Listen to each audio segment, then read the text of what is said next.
ఆవురా కొంచెం ఒక్క నిమిషం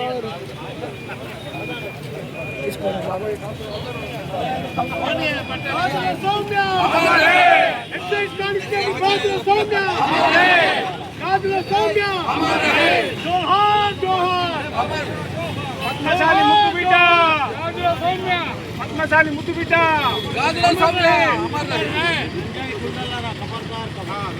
గంజాయి గుండల్లారా గంజాయి గుండల్లారా గంజాయి గుండల్లారా గంజాయి గుండల్లారా గాజుల సౌమ్య కుమారి గాజుల సౌమ్య చేయాలి చేయాలి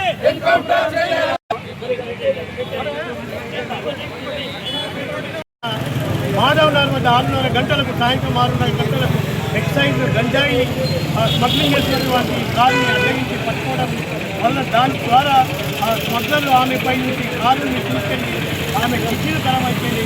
ఆమె హాస్పిటల్ నుంచి ఆ తర్వాత హైదరాబాద్ తరలించిన తరుణంలో ఆమె నిన్నటి రోజున మరణించడం జరిగింది. చాలా విచారకరమైనటువంటి ఈ విషయం నిజామాబాద్ పట్టణ ప్రజలందరూ కూడా దిగ్భ్రాంతికి లోనై ఆమె శాంతికి శ్రద్ధాంజలి ఘటిస్తూ ఈరోజు ఆర్మూర్లో అన్ని వర్గాలకు సంబంధించినటువంటి సంఘాల నాయకులు, పద్మశాలి సంఘాల నాయకులు, దళిత సంఘాల నాయకులు, బహుజన సంఘాల నాయకులు అందరూ కూడా విచ్చేసి ఆమెకు శ్రద్ధాంజలి ఘటిస్తూ ఉన్నారు, అర్పిస్తూ ఉన్నారు.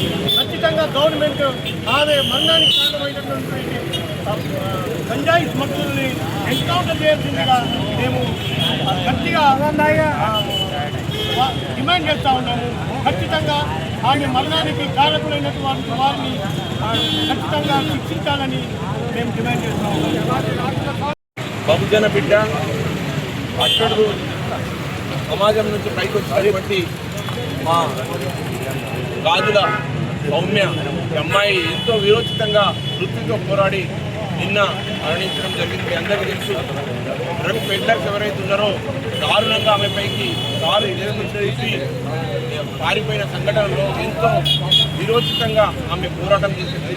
చాలా అద్భుతం.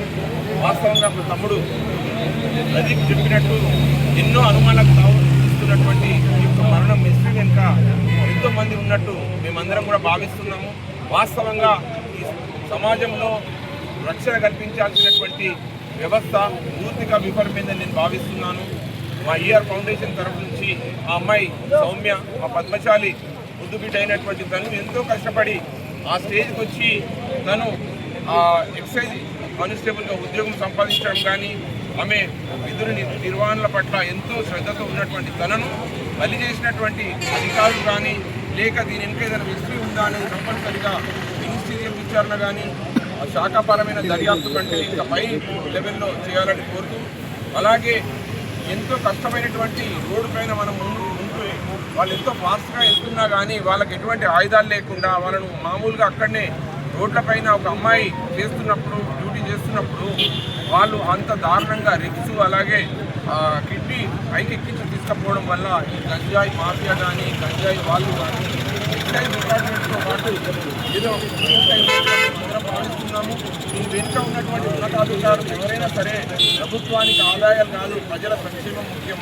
ప్రజల సంక్షేమం అంటే డబ్బు సంపాదించడమే కాదు, ప్రజల యొక్క రక్షణ, భద్రత, మహిళల రక్షణ అనేది రాజ్యాంగంలో పొందుపరిచినటువంటి ఆర్టికల్స్ అనుగుణంగా ఉండాలి తప్ప ప్రజలపైన వ్యాపారం చేయడం అనేది కరెక్ట్ కాదు.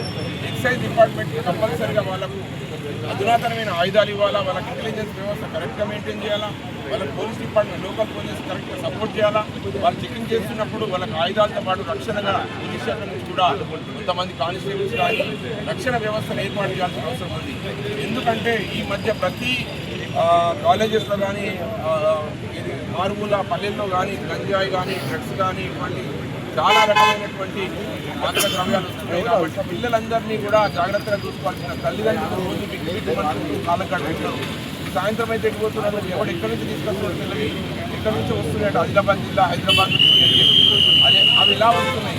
ప్రభుత్వానికి సంబంధించిన ఇంటెలిజెన్స్ వ్యవస్థ ఏం చేస్తున్నది, వాస్తవంగా వీటిపైన ఒక నజరేసి కంపల్సరీగా వీటిని నిలదొక్కాల్సినటువంటి ప్రభుత్వాలు ప్రజలు యువత జీవితాలతో ఆడుకుంటూ ఒక నిండు ప్రాణాన్ని బలి చేసుకున్నటువంటి మా యొక్క బుద్ధు బిడ్డ అయినటువంటి సౌమ్య, అలాగే వారి కుటుంబానికి డబ్బులు ఇచ్చినా కానీ ఇంకా ఉద్యోగం ఎవరిచ్చినా కానీ ఆ పోయిన ప్రాణాన్ని తిరిగిరా రాదు. కాబట్టి ఖచ్చితంగా ఆ దోషులను కఠినంగా శిక్షించేంత వరకు వారిని ఎవరైతే కాపాడుతున్నారో వాళ్ళందరినీ కూడా కోర్టు ముందటి లేదంటే పోలీసుల దృష్టికి కంపల్సరీగా తీసుకురావాలి.